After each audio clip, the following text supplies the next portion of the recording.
Welcome back to the Deep Dive.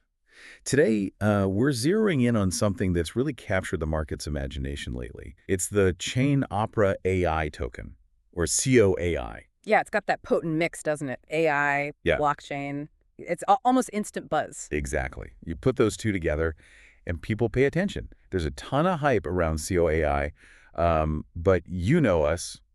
We're not here just to echo the excitement. No, definitely not. Our job today really is to be your guide through the noise. You want to cut through that marketing, look at what analysts are actually saying, and give you the real picture under the hood. That's the plan. For you listening, we've synthesized let's say, the most critical red flags and structural issues that people who've really studied this token have flagged. So you get a quick, informed take, something that helps you see past that initial, wow, AI and blockchain moment and understand the specific risks involved. Right, the potential landmines, so to speak. Okay, so let's start with why people are excited in the first place.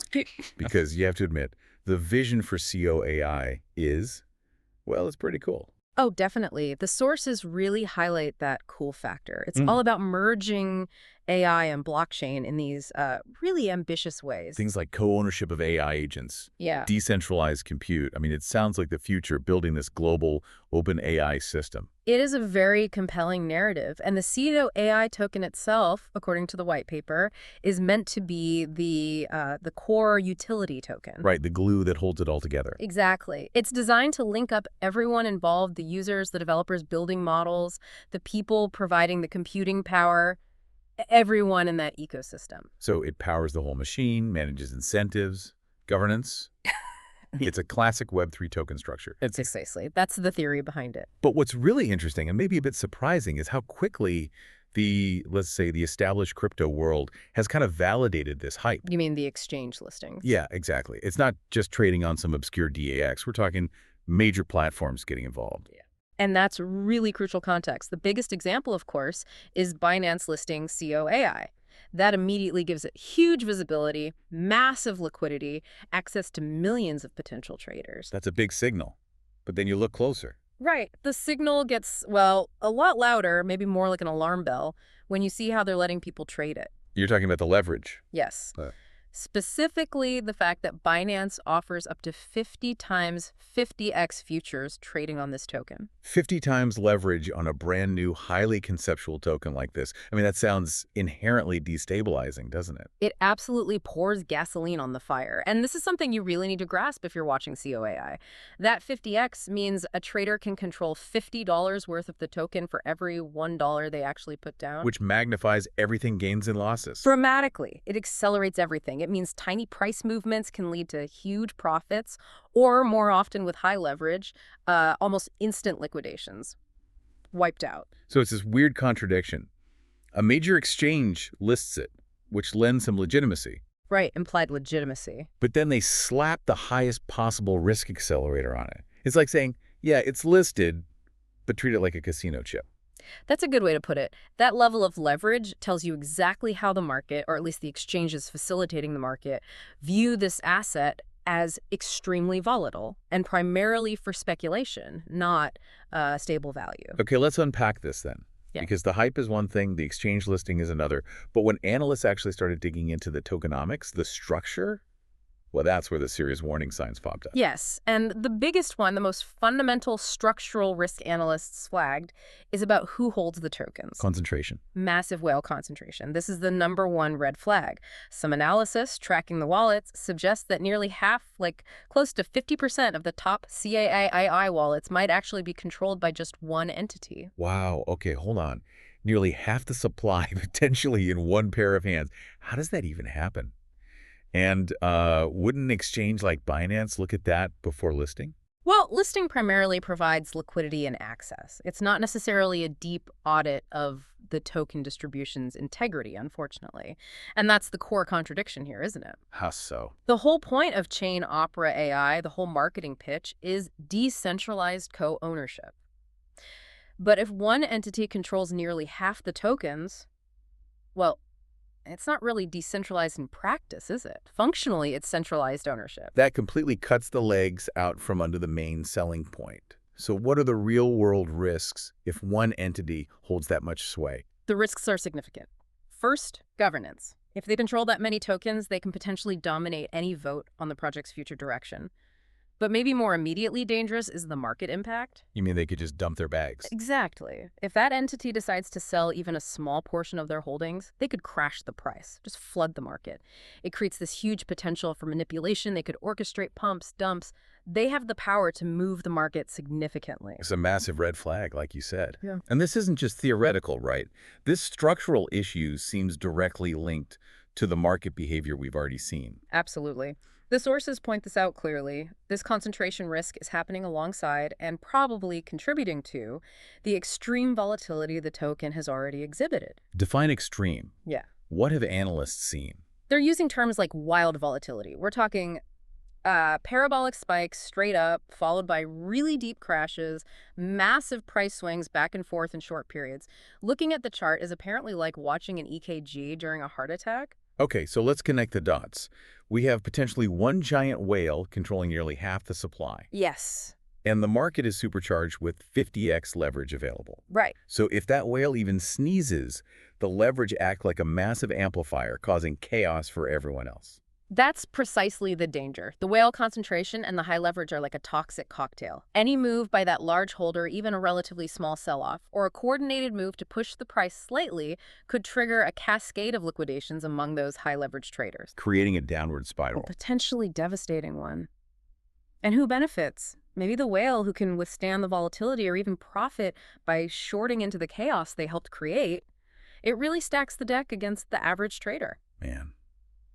It really sounds like, despite the cool vision, the actual foundations are incredibly shaky.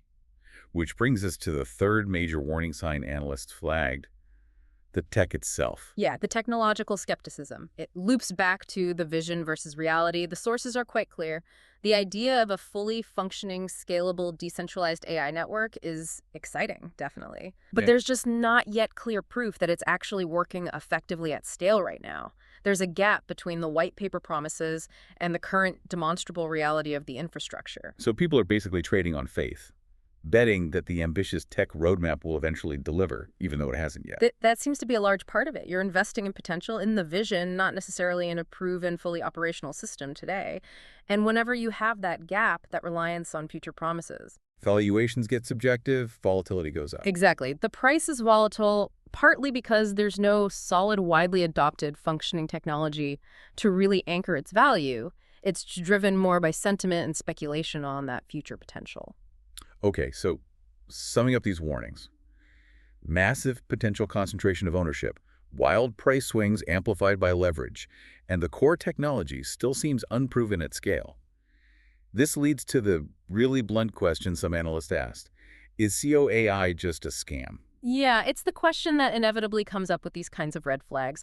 The consensus among the analysts cited in our sources seems to be that they wouldn't go that far, at least not yet. Meaning it doesn't necessarily show all the classic signs of an outright rug pull, where the team just vanishes with the money. There seems to be ongoing development, some level of activity. But just because it's not a clear-cut scam doesn't mean it's safe? Not at all. Whether it's deliberate fraud or just a project with fundamental flaws and maybe overly ambitious goals, the end result for someone speculating can be pretty similar: significant losses. So, if not a scam, what's the final verdict? What's the takeaway for you, the listener, who might be tempted by the AI blockchain hype? The bottom line is pretty stark. COAI is definitively categorized as very high risk. It absolutely has to be treated as speculative. Meaning, don't bet the farm. Don't even bet the garden shed. Seriously, any capital put into COAI right now should be considered money you were fully 100% prepared to lose. Given the whale concentration, the volatility, the tech questions, it's a gamble on future success, not an investment based on current stability or proven value. Okay, that puts it firmly on the watch list, Yeah. maybe the extreme caution list, not the core portfolio list. Definitely. But let's say someone is watching it, intrigued by the potential if they pull it off. What needs to happen for COAI to move from this high-risk speculative zone into something maybe more credible long-term? The sources mentioned specific milestones. Yes, analysts laid out 3 key criteria that really need to be met before the risk profile starts to look substantially different. What's the first one? First, and perhaps most importantly, sustained product adoption. We need to see real evidence, verifiable proof, that people and projects are actually using this decentralized AI network in meaningful ways. Is the infrastructure holding up under real load? Is it delivering value beyond just, small tests? Okay, real usage. Makes sense. What's number two? Number two is about transparency, specifically transparent token unlock schedules. Right. That sounds like jargon, but it feels important. What does that actually mean, and why does it matter here? It's crucial, especially given the whale concentration concerns. Token unlocks are basically pre-planned dates when tokens held by insiders the team, early investors, advisors are released and can be sold on the open market. Ah, so if a huge chunk of insider tokens suddenly becomes sellable. It can flood the market supply and cause the price to tank, often instantly. Without a clear, public schedule for these unlocks, there's always this hidden risk hanging over the market. Investors need confidence that the supply won't suddenly double overnight because insiders decided to cash out. Transparency here is non-negotiable for building trust. Especially with that potential single entity holding so much already. You need to know they aren't just going to get more tokens unlocked down the line. Precisely. Okay, so real adoption, transparent unlocks. What's the third criterion? The third one is perhaps the most obvious, given what we've discussed: more stability. Just plain old stability. Those wild parabolic moves and massive crashes might be exciting for day traders, but they're terrible for building a sustainable ecosystem or attracting serious long-term investment. A functional project needs some degree of reasonable price stability. So until you see clear, sustained adoption, transparency on token releases, and a calmer, more stable market action. It remains firmly in that very high-risk speculative category. Only when those three things are demonstrably true does the risk profile start to materially improve. That provides a really clear checklist for anyone tracking this. It's so easy to get swept up in AI plus blockchain. It sounds like the holy grail. It does. But you have to keep these warnings front and center. The whale concentration potentially undermining the entire decentralized premise, the insane volatility fueled by leverage, and the fact that the underlying tech, while ambitious, still seems to be more promise than proven reality. And that concentration point raises a final, maybe provocative thought for you to chew on as you watch this space. Go on. The entire vision, the whole selling point of COAI, rests on this idea of decentralized co-ownership, decentralized compute. But if, as the analysis suggests, nearly half the control might already be centralized in the hands of one entity, how decentralized can this system truly become? Right. What does that fundamental contradiction mean for actual governance down the road? The project's stability. Can it ever really deliver on its core promise if the ownership structure is so skewed from the start? That's the question. It's something to keep firmly in mind while you're watching for that all-important sign. Real, sustained product adoption. Does the potential centralization risk ultimately cap the project's potential? The crucial question indeed. Keep that centralization paradox in mind. Thanks for joining us for this deep dive.